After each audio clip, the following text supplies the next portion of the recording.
La Dosis, tu podcast de ciencia.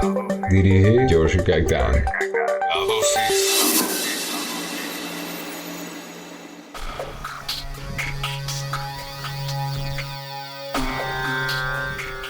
Y hoy le toca el turno a uno de los alcaloides más perseguidos del mundo. Estamos hablando de la cocaína.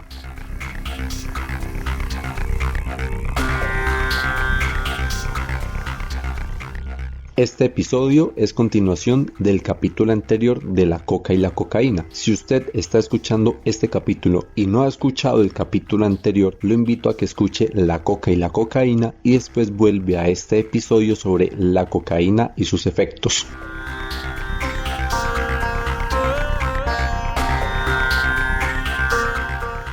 Les había contado que la cocaína es un alcaloide porque está presente de forma natural en una planta, o sea, la planta de la coca produce la cocaína y nosotros extraemos ese alcaloide de esa planta. La cocaína es un alcaloide que es producido por una planta, la planta de coca, y de la planta de coca lo que nos interesa es la hoja, que es en donde está la cocaína. Habíamos dicho que la planta de la coca era utilizada desde tiempos ancestrales en países suramericanos, específicamente por el Imperio Inca, porque tiene unos fines religiosos, medicinales, curativos dentro de esta cultura. De hecho, a la hoja de coca se le atribuyen muchos efectos buenos para el cuerpo humano. Y después de que esta hoja es llevada a Europa y que en Europa extraen el alcaloide, o sea, extraen la cocaína, esta cocaína se empieza a utilizar dentro de la medicina europea básicamente como analgésico y después empieza su uso recreativo. Y el uso de la cocaína dentro de la industria farmacéutica fue tan común, fue tan habitual que se empezaron a comercializar un montón de jarabes, pastillas, inyecciones y un montón de productos con cocaína y finalmente generó adicción a la cocaína en un porcentaje importante de la población. Por lo tanto, tuvieron que llegar a prohibir la cocaína y después prohibir la hoja de coca. Y ahora sí miremos cuál es el efecto de la cocaína dentro del cuerpo humano.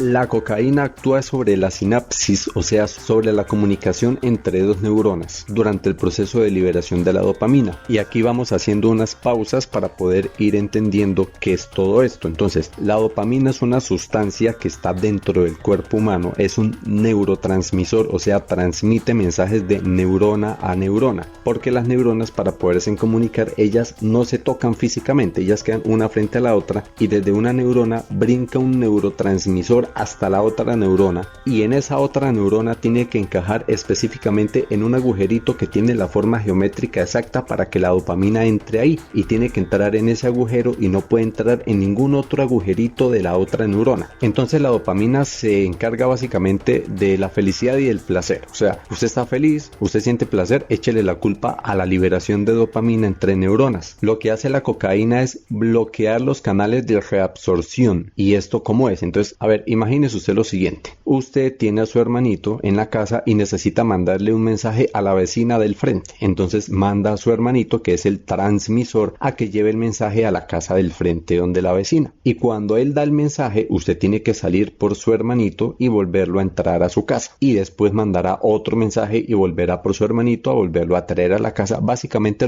eso es lo que sucede en la sinapsis. Su hermanito es la dopamina. Esa dopamina va de una neurona a otra llevando el mensaje y él no se puede quedar por ahí en la calle en medio de las dos casas, no, alguien tiene que volverlo a entrar y el que lo entra es el transportador de la dopamina, o sea, usted sería el transportador de su hermanito porque usted tiene que ir por él y volverlo a entrar a la casa. ¿Qué pasa cuando usted va a entrar a su casa con su hermanito y encuentra la puerta bloqueada? Pues usted no puede entrar y entonces se van los dos a callejear y se pierden. Más o menos eso es lo que sucede a nivel sináptico cuando ingresa la cocaína al cuerpo humano. La cocaína ingresa a la sinapsis y bloquea ese canal de reabsorción de la dopamina, o sea, la dopamina sale de la neurona, lleva el mensaje, pero no puede volver a entrar a la neurona inicial. Entonces se queda en ese espacio sináptico llevando el mensaje a la otra neurona. Es como si llevó el mensaje a la casa de la vecina y volvió a tocar para volver a dar el mismo mensaje y otra vez y otro, porque no se puede devolver para su casa, se queda allá dando el mensaje una y otra vez. Entonces hay una sobresaturación de dopamina en medio de la sinapsis y con el tiempo esta dopamina se pierde. porque es como si estuviera en la calle, se pierde, se va a callejear. Esta dopamina aumenta la quema de grasa y azúcares, por lo tanto aumenta la energía y aumenta la capacidad de trabajo muscular. Estas dos características tengámoslas en cuenta. Esos efectos son por la liberación de la dopamina. Entonces, como la dopamina no es reabsorbida por los transportadores, los efectos se vuelven más intensos, pero pasan rápidos cuando desaparece la dopamina que no fue reabsorbida. Entonces, durante el efecto de la cocaína aparece euforia, hiperactividad, sudoración, se aceleran todas las funciones del cuerpo porque eso es lo que busca la dopamina básicamente, y genera un efecto vasoconstrictor, o sea, estrecha los canales sanguíneos, los vuelve más estrechos y aparte de eso acelera el corazón, o sea, acelera el ritmo cardíaco. Lo normal es que por el cuerpo humano fluyan 5 litros de sangre por segundo, pero cuando se suministra la cocaína, ese exceso de dopamina en la sinapsis hace que se acelere el ritmo del corazón y fluyan hasta 35 litros de sangre por segundo. Eso es como si usted tuviera una tubería de agua y pone a circular el agua con mayor velocidad. Y aparte de eso, usted estrechó los tubos. Entonces, para usted poder presionar el agua con una motobomba, para que la motobomba pueda bombear el agua a mayor velocidad y por tubos cada vez más estrechos, tiene que forzarse mucho. Y dentro de nosotros, esa motobomba es el corazón. Entonces, esa vasoconstricción más esa aceleración en el ritmo cardíaco aumenta la presión arterial, porque está fluyendo más líquido por unos canales más estrechos. Entonces, los tubos se ponen a tope con la presión del agua adentro. Entonces, dentro de nosotros, la sangre aumenta su presión dentro de cada una de las venas y eso puede generar derrames cerebrales, puede generar un infarto de miocardio. Pero los efectos de la cocaína no paran ahí, porque la cocaína genera una sensibilidad en el cerebro y genera una sensibilidad a nivel sensorial y a nivel emocional. Entonces, a nivel sensorial, la persona empieza a sentir placer de una manera más intensa, empieza a sentirse con más energía, siente una grandiosidad y una autoseguridad producto de ese exceso de energía, de esa autoseguridad, de esa grandiosidad que sienten. Pueden llegar a hacer cosas que una persona pues en sano juicio no lo hace por miedo, pues ellos sienten la seguridad de poderlo hacer y entonces fácilmente usted los encuentra conduciendo a altas velocidades porque se sienten con la seguridad de poderlo hacer. Si ven una pelea, se meten a la pelea porque se sienten seguros de que les va a ir bien en la pelea. Se tiran de un segundo piso porque creen que lo pueden hacer porque sienten esa autoseguridad y cosas por el estilo.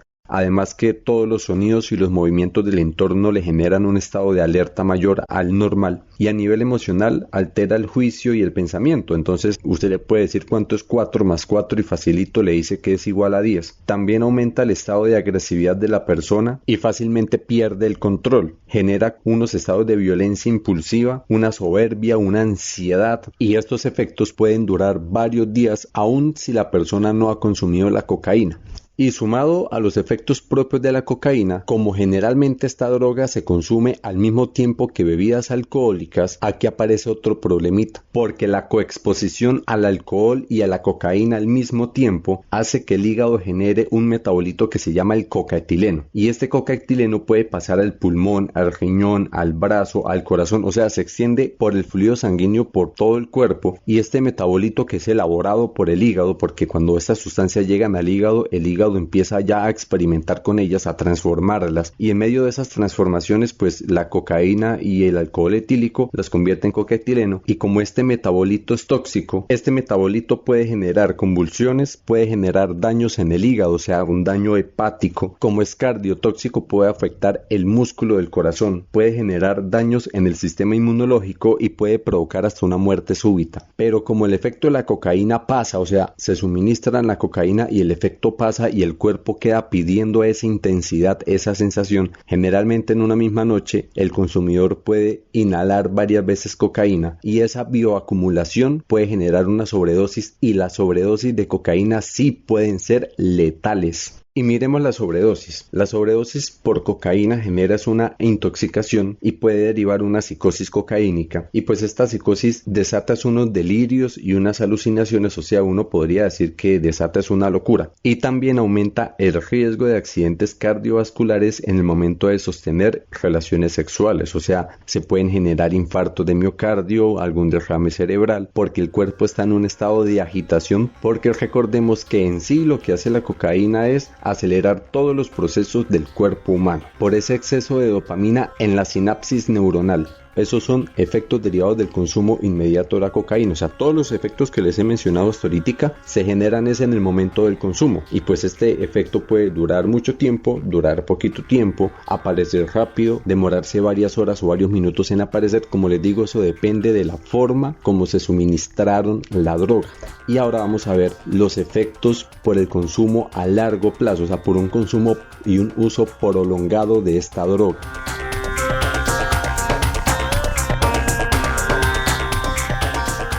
Y entonces, por el uso prolongado de la cocaína podemos encontrar complicaciones en varias partes del cuerpo, y empecemos por el tabique nasal.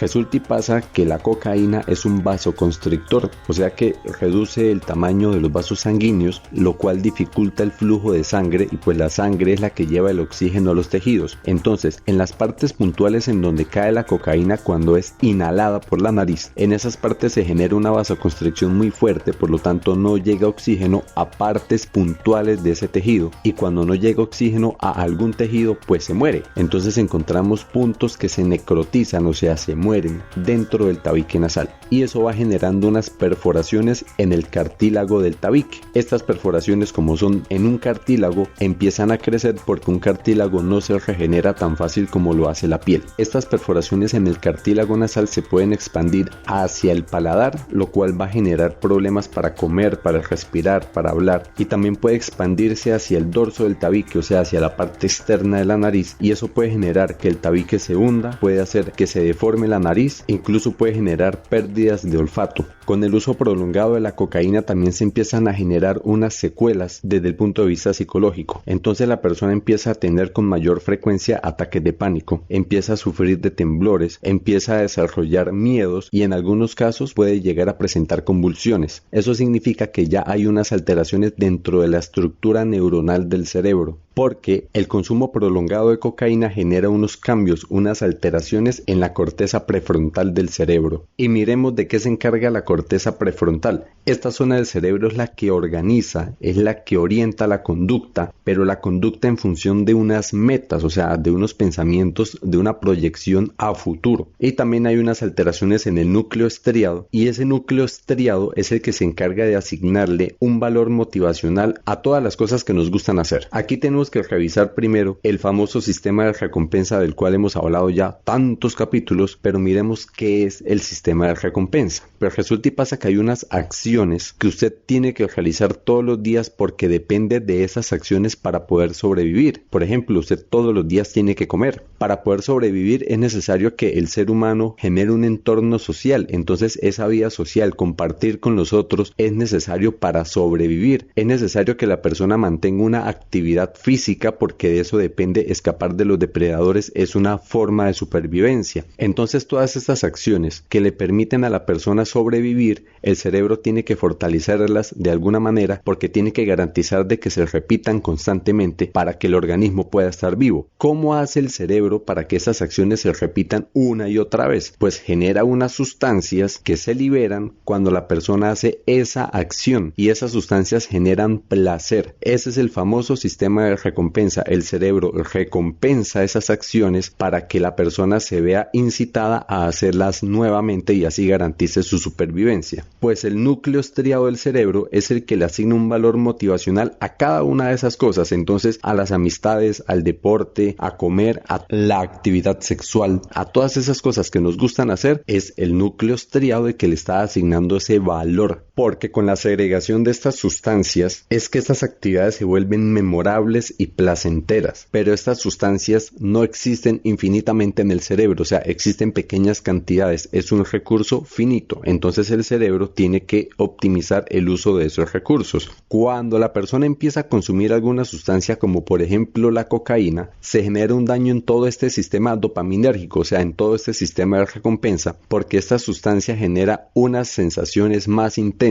que usted no puede comparar con simplemente estar charlando con los amigos. Pues sí, se generan estas sustancias que hacen sentir placer, pero no con la misma intensidad. La cantidad de sustancia que se libera no puede generar la misma intensidad de placer que si lo hace la cocaína. Entonces el cerebro, al sentir ese estímulo tan fuerte que le genera la droga, empieza a fortalecer los hábitos asociados con el consumo y empieza a enviar todas esas sustancias que generan placer para estimular las acciones que están asociadas al consumo de la droga. Por eso las drogas de abuso, o sea, las de adicción, generan ese desorden neurológico que altera el sistema de recompensa, o sea, el sistema dopaminérgico, y lo pone en función del consumo. Por eso si a la persona antes le gustaba el deporte, cuando empieza a consumir la droga, ya no le interesa el deporte, sino que le interesa es consumir, porque es que el consumo de la cocaína le genera una intensidad en el placer mayor que la que le generaba hacer el deporte. Y todas esas metas que se había planteado a futuro, desde el punto de vista académico, desde el punto de vista familiar, con las amistades, todas esas metas de esa proyección de la persona a futuro se empiezan a desdibujar, porque cada vez que uno cumple una meta que ha estado planeando durante mucho tiempo, el cerebro se encarga de liberar estas sustancias para que usted se sienta satisfecho, se sienta feliz, se sienta recompensado por haber alcanzado su meta. Pero cuando aparece la droga que estimula otros hábitos, entonces esas metas se empiezan a desdibujar, porque ahora lo que interesa es conservar los hábitos asociados al consumo de la droga. Por eso se empiezan a generar alteraciones en la corteza prefrontal, que como ya les dije es la que organiza y orienta la conducta, y en el núcleo estriado, que es la que le está asignando el valor motivacional a cada una de las acciones que la persona desarrolla, porque el cerebro se especializa en los estímulos del consumo y ya no le da valor a la amistad, a la familia, a la vida propia, a la vida de otros. Y es que también se generan unas alteraciones en la parte dorsal del núcleo estriado, y esto afecta directamente la toma de decisiones y empieza a generar problemas para anticipar el valor afectivo en otros, con las consecuencias de las acciones propias. O sea, para que me entiendan,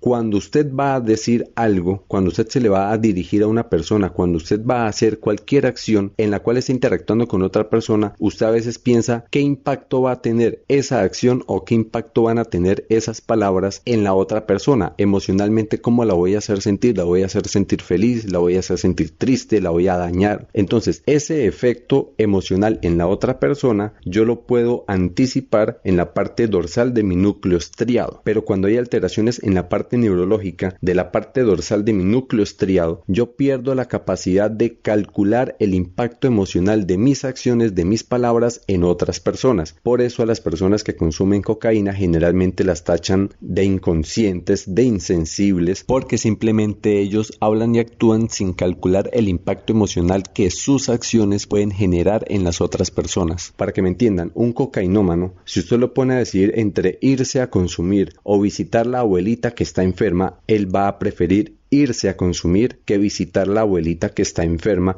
Y ustedes van a decir, es un insensible, pero es que tenemos que entender que ya hubo una afectación dentro de su cerebro y eso le impidió calcular el impacto emocional de su acción como tal, porque ya no empatizan ante el dolor o la ira ajena, y la respuesta de ellos ante algún reclamo generalmente es una respuesta agresiva, porque se empiezan a convertir en lo que nosotros podríamos decir unos insensibles emocionales, e incluso se pierde la capacidad de valorar la vida propia o la vida de otras personas. Por eso es muy fácil que alguien que consuma cocaína sea capaz de matar a otra persona simplemente por algún asunto que uno considera que es minúsculo, pero pues ellos no son capaces de medir esas consecuencias, no son capaces de sopesar la proporción entre el conflicto y las consecuencias que se pueden desatar por la forma en que voy a solucionar ese conflicto. O sea, alguna cosa minúscula que se puede solucionar aquí entre dos tomándonos un tinto, ellos lo pueden llevar a extremos porque pierden el control sobre sus acciones muy fácilmente.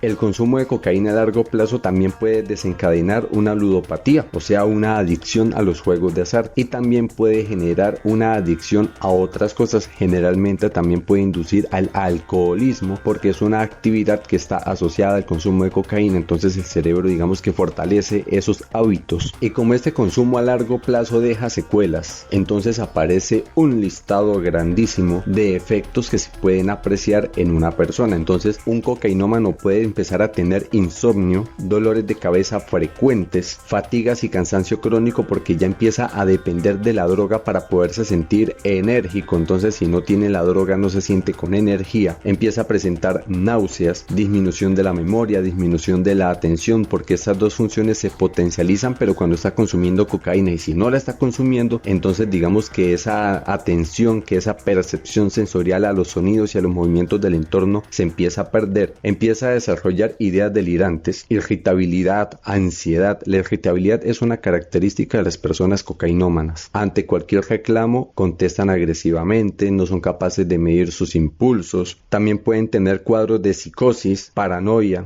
alucinaciones, cuadros de depresión, y dentro de estos cuadros depresivos pueden llegar a tener pensamientos suicidas. En algunos casos extremos, cuando ya hay algún otro tipo de daño neurológico o alguna otra enfermedad preexistente, se agrava con el consumo de cocaína y puede empezar a presentar convulsiones, además de los ya mencionados accidentes cardiovasculares, y por el daño físico que se genera dentro de la cavidad nasal puede tener hemorragias nasales, goteo nasal, y en los periodos en los que no se consume la droga empiezan a aparecer temblores y movimientos obsesivos. Además se puede generar una tolerancia a la anestesia, porque como la cocaína es un anestésico local, o sea, donde llega impide que los nervios envíen señales y sensaciones de dolor al cerebro, y el cuerpo va desarrollando tolerancia a ese anestésico, cuando al paciente se le tiene que suministrar la anestesia normal para alguna cirugía, por ejemplo una cirugía de una muela o una cirugía por algún accidente o algún traumatismo grave, simplemente el cuerpo ya es tolerante a la anestesia y al paciente le van a tener que hacer la cirugía con los dolores que vaya a sentir porque ya tolera la anestesia y la anestesia no tiene ningún efecto. Y algunos de estos síntomas pueden perdurar después del consumo y se pueden ir agudizando con el tiempo, porque en últimas el consumidor tiene que pasar como por algunas etapas, o sea, eso no es que consumió hoy y mañana ya tiene todos los efectos, no, eso va de manera progresiva generándose un deterioro. Entonces generalmente dicen los expertos, que son los que se encargan de clasificar las etapas del consumo, dicen que la persona que ingresa al consumo de la cocaína lo hace de forma de experimentación, es un consumo esporádico, generalmente en fiestas o en alguna reunión social. Después ya empieza un consumo habitual que se vuelve ya un consumo social, ya empieza a aparecer con mayor frecuencia cada vez que hay alguna actividad social o cada vez que se repite esa misma actividad social, o sea, por ejemplo, ir a fiesta todos los viernes. Y después ya empieza un consumo frecuente que ya no está ligado únicamente a esa experiencia del fin de semana o esa experiencia de la fiesta, no, ya el consumo se sale de esa experiencia y empieza a aparecer de forma más cotidiana. Entonces ahí ya decimos que la persona es un abusador de esa droga, o sea, ya está abusando del consumo de la droga. Y después aparece una etapa de consumo de larga duración que es prácticamente diario. Ya la persona en esta etapa se volvió dependiente de la droga. Y por último, la persona se vuelve disfuncional.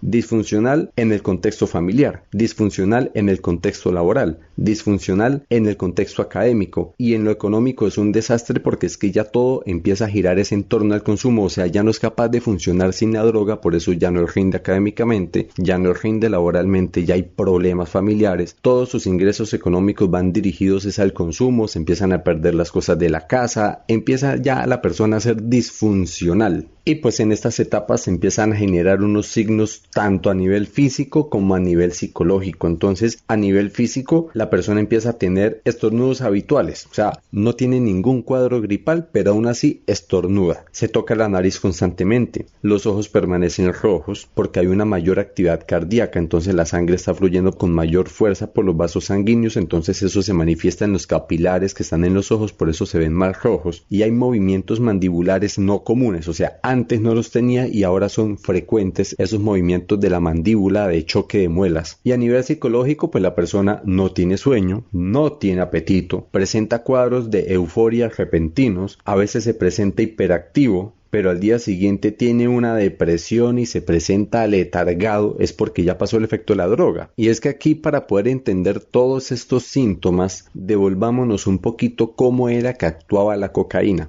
¿Se acuerdan que yo les decía, haga de cuenta que usted manda a su hermanito a la casa del frente a llevar un mensaje, entonces él va y le toca a la vecina, pero cuando usted va a volver a entrar a su hermanito, algo bloqueó la puerta y no pudo entrar, entonces él vuelve allá donde la vecina y vuelve y toca y vuelve a dar el mensaje y se devuelve y no puede entrar, vuelve otra vez donde la vecina y en esa se le pasa hasta que llega un punto en el que no, ya se va a callejear, se va para otro lado. Eso le pasa a la dopamina. Cuando la dopamina no puede ser reabsorbida por la primera neurona, ella sigue ahí en ese canal sináptico hasta que finalmente se pierde. Cuando se pierde la dopamina, desaparece el efecto de la droga, porque es que es la dopamina la que está estimulando a la neurona del frente. Y cuando ya no hay quien la estimule, pues se pierde todo el efecto de la droga. Entonces por eso la persona inicialmente consume la cocaína, siente esa energía, esa autoseguridad, esa euforia, y cuando pasa el efecto, porque se perdió la dopamina que no se había reabsorbido, entonces él busca de nuevo esa sensación y vuelve a consumir cocaína. Entonces en una misma noche puede tener varias dosis de cocaína y esa dosis tras dosis tras dosis puede llevar a la sobredosis. Pero por otro lado, imagínese que usted es el que vive en la casa del frente y llegó el chinito con el mensaje y usted, listo, la primera vez le abrió la puerta y recibió el mensaje, la segunda vez, bueno, otra, la tercera,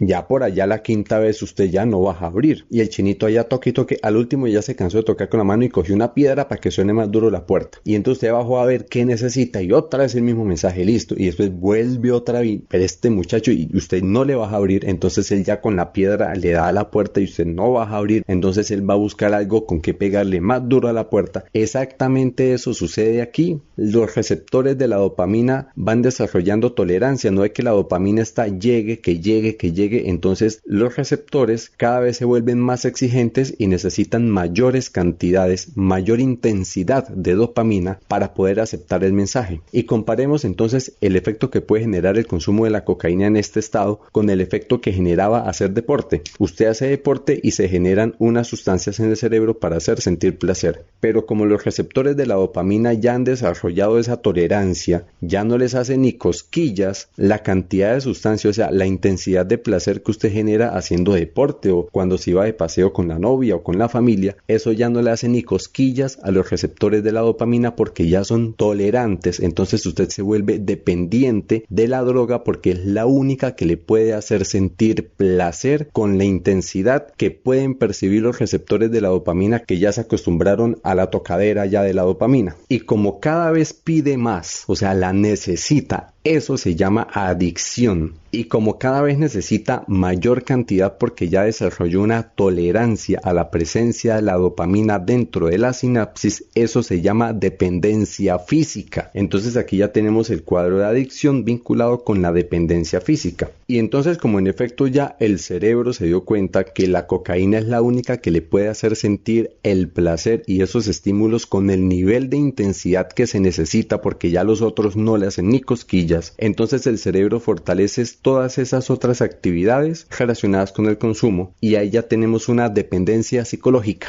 porque la persona necesita sentirse bajo los efectos de la droga para disfrutar de las cosas que antes ya sabía hacer sin la droga, pero ahora tiene que hacerlas con la presencia de la droga. Entonces, por ejemplo, vamos para fiesta, pero tiene que haber cocaína. Vamos de paseo, pero tiene que llevar su pase de cocaína. Va a ver el fútbol, pero con su pase de cocaína. Eran cosas que antes podía hacer sin la cocaína, pero ahora el cuerpo no puede funcionar sin la energía que le da la cocaína. Por eso ya depende psicológicamente. Cualquier actividad está asociada al consumo. Algunas personas argumentan que las drogas liberan. No, esta droga no libera. Esta droga vuelve a la mente esclava de la droga. Pero esta adicción es reversible en algunas etapas, teniendo en cuenta que cuando la persona es cocainómana va a tener dos opciones, o ser consumidor activo o ser un consumidor en recuperación, porque algunas de estas adicciones a estas sustancias no desaparecen, entonces se considera que la persona va a estar en una abstinencia de por vida, y como está en una abstinencia de por vida puede generar una reincidencia. Por lo tanto, muchos programas para la rehabilitación y desintoxicación de consumidores de cocaína tienen un plan en caso de reincidencia, tienen que tener un manejo terapéutico para estas recaídas. Y aquí podemos ya entonces concretar el síndrome de abstinencia, que en el caso del consumidor de cocaína aparece inmediatamente, desapareció el efecto de la droga, o sea, desapareció el efecto de la droga y aparece de una vez el síndrome de abstinencia. Entonces, en el caso de los cocainómanos se presenta con un malestar general, un desánimo, somnolencia y aumento súbito del apetito, depresión, ideas suicidas, el cuerpo siente fatiga, un malestar general, empiezan a tener unos sueños intensos y desagradables producto de esa alteración neurológica en muchas zonas del cerebro, empiezan a tener una ansiedad, se vuelven irritables, tienen una ausencia de placer por muchas actividades que antes les podían generar alguna satisfacción pero ya no,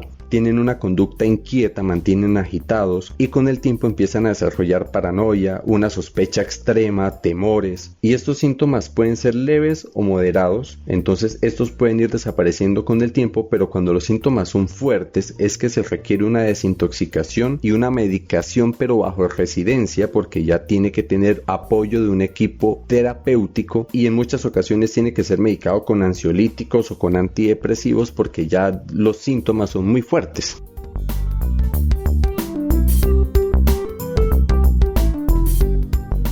Y entonces, revisando todos los efectos que puede tener la cocaína en el momento del consumo, todos los efectos por su consumo a largo plazo, con todas las alteraciones que se generan en el sistema dopaminérgico, o sea, en el sistema de recompensa, con todas las alteraciones a nivel neuronal que se empiezan a generar en la corteza prefrontal y en el núcleo estriado del cerebro, el síndrome de abstinencia que genera y las etapas por las cuales va pasando un consumidor de cocaína. Con todos estos detalles terminamos el viaje por el mundo de la planta de la coca, la cocaína y sus efectos en el cuerpo humano.